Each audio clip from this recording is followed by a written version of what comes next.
Practical steps to enrich risk analysis with scenario planning. Hi, my name is Henk Krijnen. I'm an engineer by background, and I've had a career of 35 years with Shell. In Indonesia, Thailand, United States and the Netherlands. Over time I moved from technical to economics roles. The last 5 years I was in corporate strategy and planning in The Hague. That's where I've learned about scenario planning and how to apply this approach for business problems. Since 2015 I've had my own consultancy, Navincerta. In 2020 I teamed up with Diana Del Bel Blues and Craig Mitchell to form a joint venture called Claridec. We work with companies to improve their decision-making capabilities. One of the methods that feed into effective decision-making, especially at the strategic level, is scenario planning.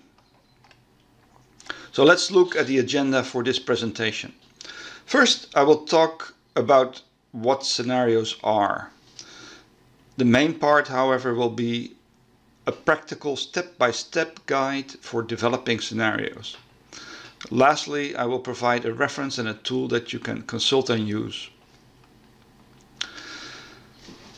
The word scenario can have different meanings. Firstly, it may be good, therefore, to indicate what I do not mean with the word scenario for the purpose of this presentation. So I do not mean a script for a movie. I also do not mean different possible numeric outcomes of some variable, like the demand for oil in the next 30 years, as in this example. I also do not mean different courses of action that a company may consider to move forward on some matter. And I also do not mean a sensitivity analysis. When we talk about scenario planning, with scenarios we mean different pathways to different worlds. In other words, scenarios are distinctly different ways in which the contextual environment may evolve towards the future. There is always quite a bit of uncertainty in that contextual environment. The idea is that you capture that uncertainty range through considering those different scenarios. So of course this is related to and overlaps with risk analysis, but not in a very quantified way. Scenario planning is really used to get to grips with the future, what you can call systemic risks that an organization may be exposed to. So future trends, events that will have a bearing on the fortunes of an organization. You then have to think about domains such as politics, macroeconomics, regulation, societal developments, etc. They also can be closer to home, for example, uncertainties, risks with regard to competitors, communities, local environmental issues, and so on. Usually the scenarios are qualitative assessments, although certainly, where relevant and possible, quantitative underpinning can be very useful and illuminating. There can definitely be some interplay between the scenario planning approach and various quantitative methods. So scenario planning is really a heuristic approach for getting to grips with the complexity of the external environment, the systemic risks. Scenarios are plausible narratives that span more or less the uncertainty spectrum of the future business environment.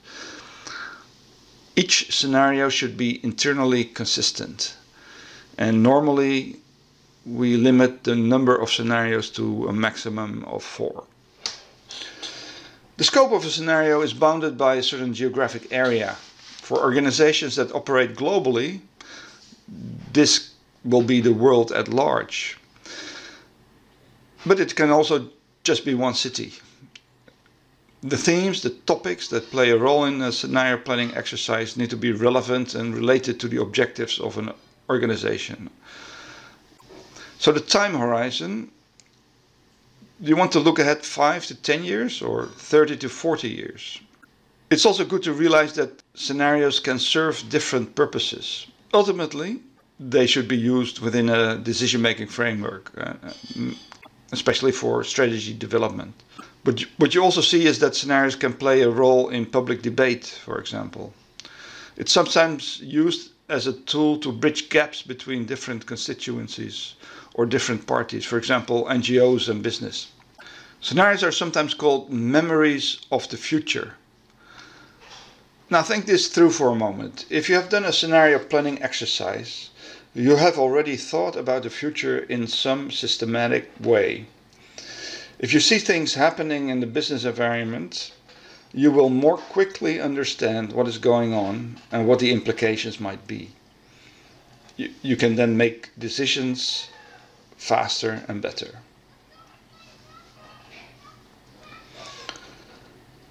Let's now look at the essence of scenario planning. In the contextual environment, there will be a number of key uncertainties. Again, for example, related to political developments, economics, regulatory issues, etc. For each uncertainty, several possible outcomes are identified. Simply put, these outcomes are strung together in some logical way. You then get a logical set of outcomes that more or less hang together. For example, a higher inflation means an upward pressure on the interest rate. Economic growth means a greater use of resources and energy, that sort of thing. To summarize, the scenario method is a heuristic approach to reduce the complexity of the external environment into a few internally consistent concepts. Scenarios need to be challenging but plausible. On the one hand, you do not want to get trapped in a tunnel vision. On the other hand, you do not want to be carried away by wild fantasies that are not productive. This you could call cycling in the air, as we say in Dutch. We really want to stay somewhere in the middle and develop scenarios that are thought-provoking, but still sufficiently plausible. Next, I would like to make a distinction between exploratory and focus scenarios. Exploratory scenarios are usually global, although occasionally the scope could also be a country or just a region.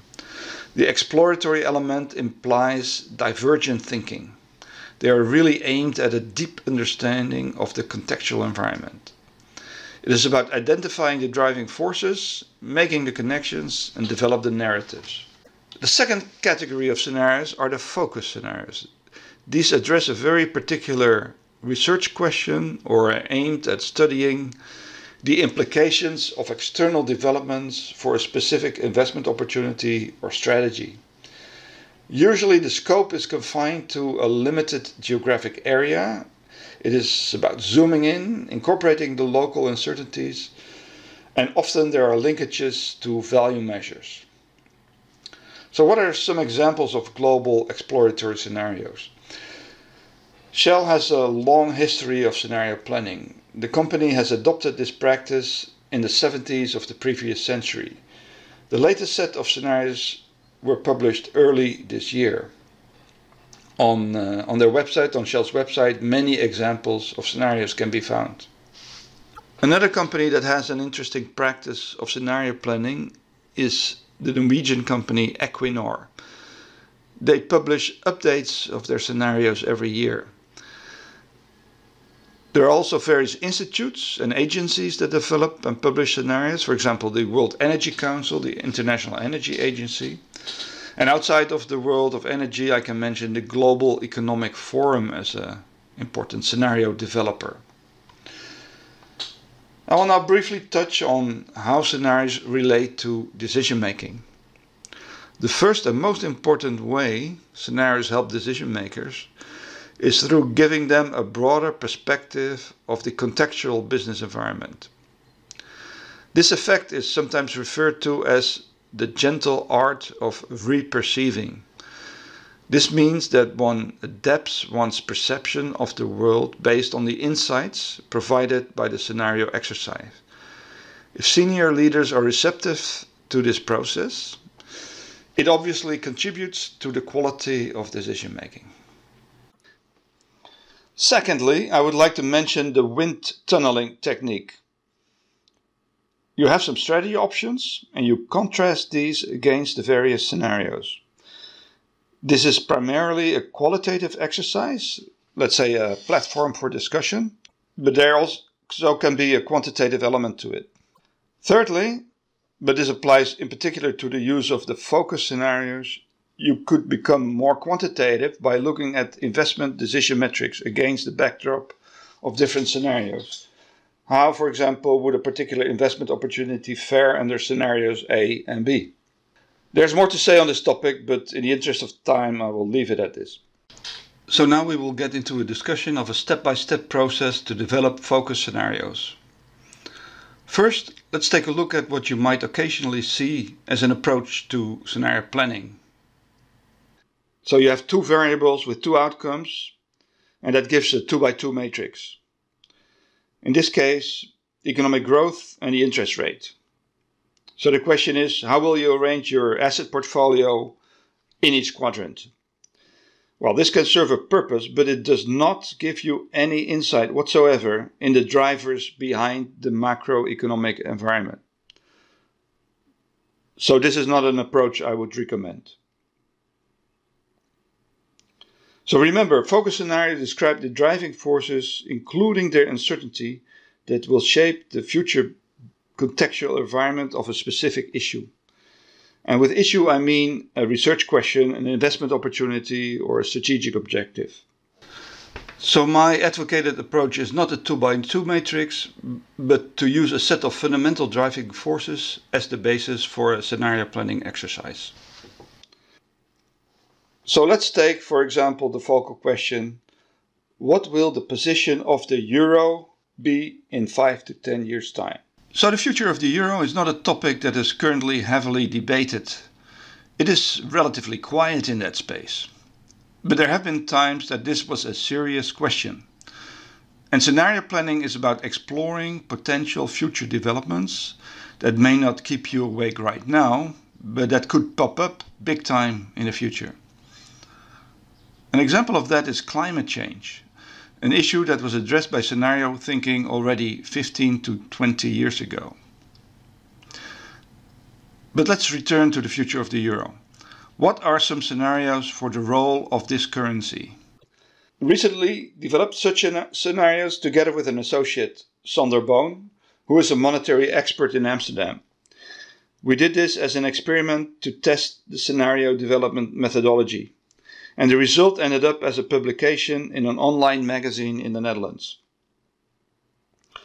The first scenario is called Charlemagne. Charlemagne was an emperor in Europe in the early Middle Ages who managed to unify a large part of what is now the Eurozone into a single empire. So this scenario is about political unification of the EU, which would be needed to sustain the euro. This would give the EU an increased geopolitical weight and would lead to further internationalization of the euro as a reserve and trading currency.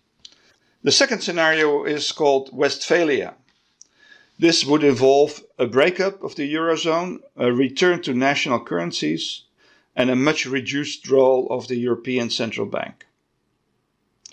The name refers to the Treaty of Westphalia in 1648, at which point a number of European countries became independent states.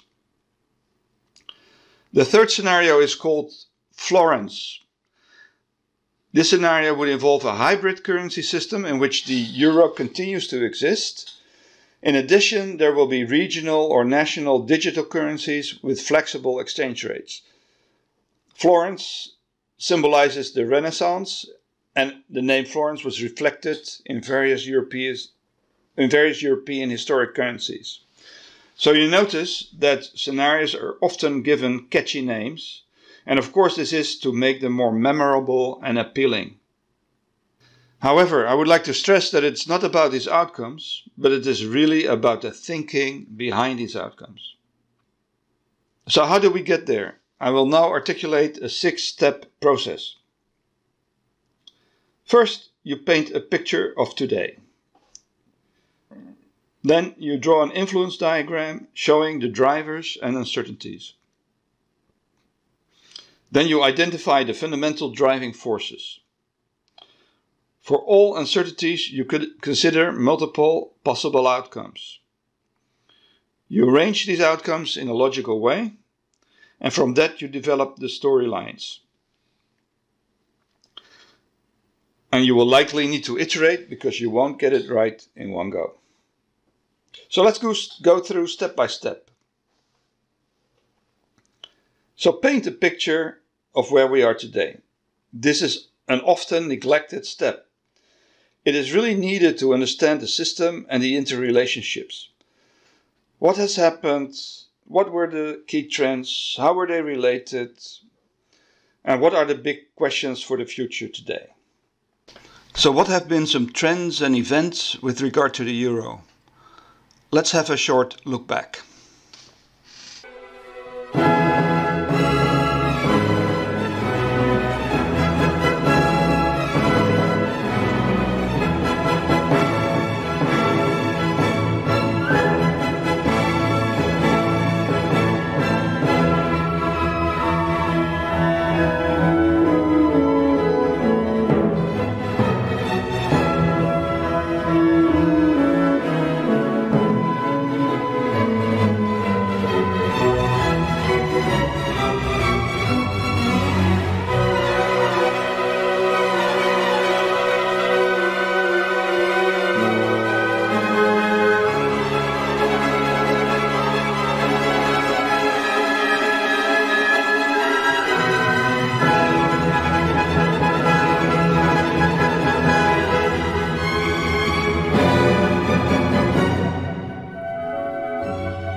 Within our mandate, the ECB is ready to do whatever it takes to preserve the euro. And believe me, it will be enough.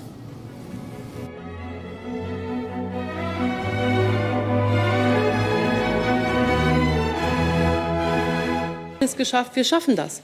Wir schaffen das, und wo uns etwas im Wege steht, muss es überwunden werden.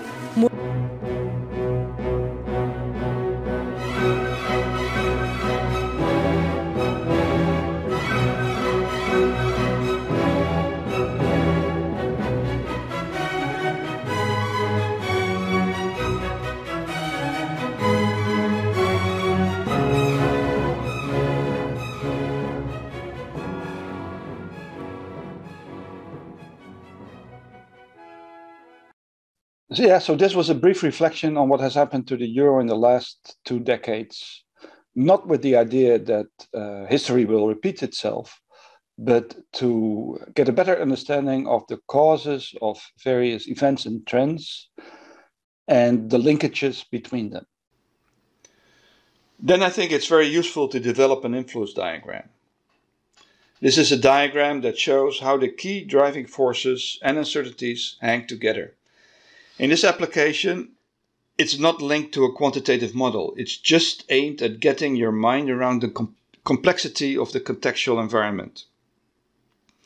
So you map out all the relevant trends and issues that will shape the future role of the euro and their interrelationships. It should remain reasonably simple and capture only the most important factors.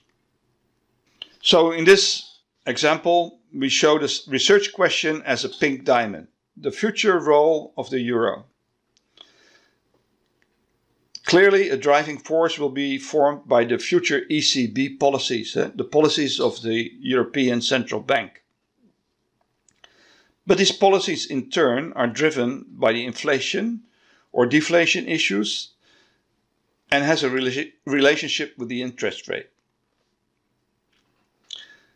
Another factor is the efficiency of the capital markets in Europe, the role of the US dollar, and the influence of the monetary policies of the United States.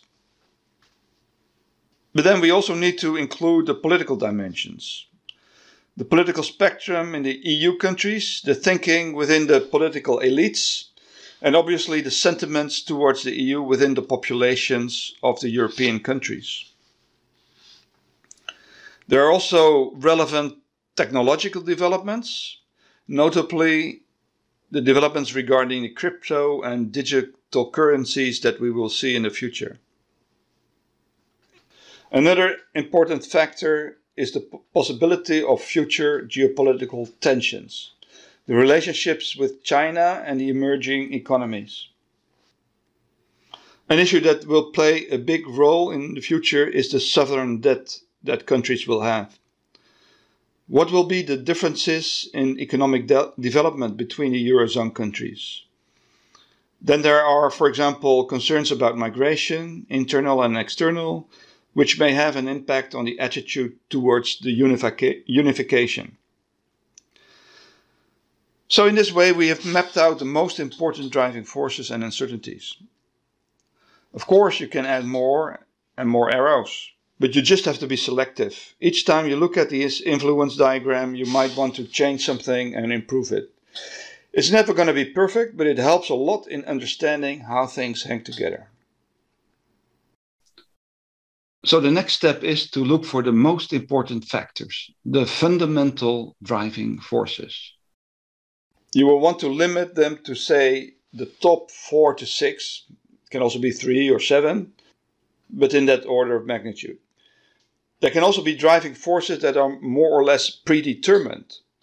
An example of a predetermined element in this context, I think, is the ECB policy. It is extremely unlikely that the ECB will radically deviate from the approach they have taken in the last 10 years. The fundamental driving forces are usually not the ovals that are very close or directly influencing the research question. Often they are the more indirect drivers. I've shown the fundamental driving forces in our example in red.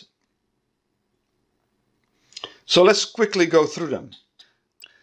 Further diverging economies within the Eurozone will make the euro more difficult to sustain. The sovereign debt issue in the EU country is key, as the euro crisis of 2012-2013 has shown. Geopolitical tensions, if these increase, will amplify the need for unification.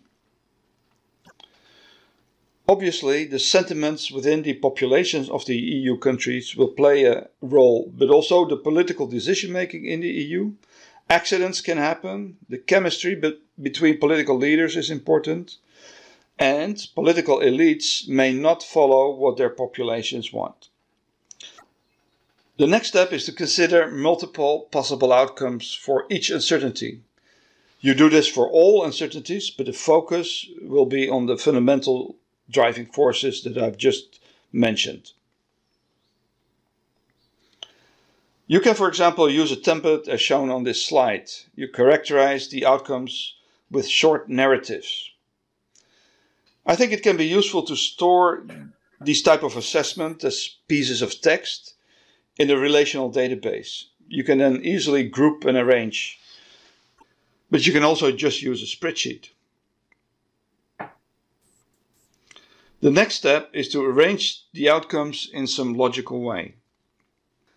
The classic approach is to do this in a workshop setting. This reminds me to emphasize that it's absolutely required to do all this as a team with multiple perspectives, diversity, different disciplines, bring in the outside view, engage experts. You cannot really do this on your own. So you have different outcomes on post-its, for example. Then you group them in a logical way with debating and arguing, with modifying the outcomes as you gain new insights. But here also a relational database might come in handy. But once more, you can also use a simple spreadsheet instead.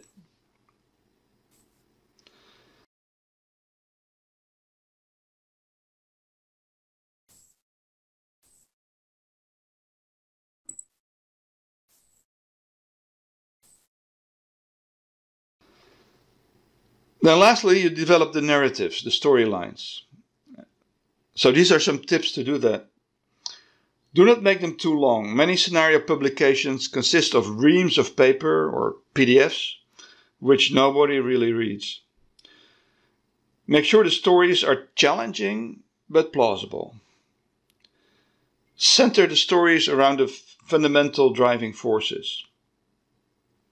Do not use or overuse fabricated events. Sometimes people think they are illustrative, but they also detract and are usually just fantasies. Describe the trends in generic terms, but perhaps illustrated with quantified ranges. Show the key differences between scenarios in a table, just by topic. That is very helpful for the reader to understand the spectrum of uncertainty. Okay, let's briefly summarize the scenarios that we landed on. They contain many more elements, but these are the key points. It is useful to present all this in a table. I only use keywords for the sake of the presentation, but in a document you would write some short narratives. The Charlemagne scenario. The EU financial COVID recovery program is effective and well managed. At long last, this leads to some economic convergence between the EU economies. Migration issues pop up, but are collectively and acceptably handled. Sovereign debt issues will exist, but are addressed by the introduction of some initial forms of Eurobonds. There are major geopolitical tensions. This really forces EU countries to team up and forget the internal differences. Across the EU populations, there may not be great enthusiasm, but there is a broad realization that there is only a joint future. The EU Commission and the national leaders operate effectively and make few mistakes. Then the Westphalia scenario. The EU financial recovery program does not help much, and there is further divergence between economies. Various new crises, financial, migration, occur which are poorly handled. There are major sovereign debt issues amplified by increasing inflation and interest rates. But the transatlantic ties are reinforced. This gives individual European states the comfort that there is a safety net. Much EU skepticism. Ineffective politics, mistakes are made, no chemistry between national leaders. Nobody wants it, but the Eurozone breaks up. It will always be seen as an accident. The Florence scenario. The EU financial recovery program does not help very much, but there are elements of innovation. There are major debt issues amplified by inflation, but these are somewhat contained. There is globally geopolitical rivalry against the backdrop of regionalization. There are mixed and nuanced perspectives with regard to a common future. Creative minds and pragmatic politicians find a new hybrid approach for configuring the monetary system by making use of digital currencies, allowing for diversity within a partially unified framework. So to recap once more, the steps are: paint a picture of today, draw an influence diagram, identify the fundamental driving forces, consider multiple possible outcomes, arrange the outcomes in some logical way, and develop the scenario storylines. And iterate. One more thing, probabilities. This is always a hot topic. There are different schools of thought regarding this question. My view is the following. For exploratory scenarios, it does not make sense to assign probabilities. The time horizon is too far out. The scenarios stories contain many different elements. Messing around with probabilities does not make sense. For focus scenarios, I can imagine it is possible and sensible to, in some cases, have a go at assigning probabilities. The time horizon is usually a bit shorter and the scenarios are focused on a clear question. But such a probability assessment must be evidence-based. So let's go back to our example of the euro scenarios. Also in this case, the real importance is in understanding the driving forces, the linkages between issues like inflation, interest rates, sovereign debt, economic convergence and divergence, the financial system and its vulnerability, geopolitics, the balance of power, the role of the euro-dollar, migration, populism, and how all this may affect the future of the euro. That understanding is facilitated by a scenario planning exercise that I have briefly discussed. Nevertheless, I could imagine that there can be circumstances that it is desirable to articulate the likelihood of these euro scenarios. That could potentially be done by a method that I have developed that systematically examines events and trends in the real world and relates those to the scenarios developed. Let's not discuss that method in more detail, but focus on some examples of such trends and events. The COVID recovery program initiated by the EU leadership is an event that could be considered as another step in the direction of the Charlemagne scenario. The recent deal between the US, the UK and Australia regarding a strategic partnership for the Eastern Hemisphere, including the cancellation of the submarine order with France, is a significant geopolitical event that would also support the likelihood of the Charlemagne scenario. On the other hand, the possibility that the recent increase in global inflation is not temporary, but may be something for the longer term, increases the likelihood of one of the other two scenarios to become reality. This is because the interest rates will rise, leading to issues with sovereign debt. Hence, by systematically assessing events and trends, a sense of the likelihood of the scenarios articulated can be developed. Tools and takeaways. Yeah, so if you're interested, I can send you a PDF copy of a chapter I recently wrote in a book on enterprise risk management, which was published this summer. This chapter contains a lot more detail on scenario planning than I could include in this presentation. And you can also get the Excel templates scenario planner if you wish. Although if you're serious, I would suggest you set up a small relational database. But send me an email and you get both. Thank you for your attention.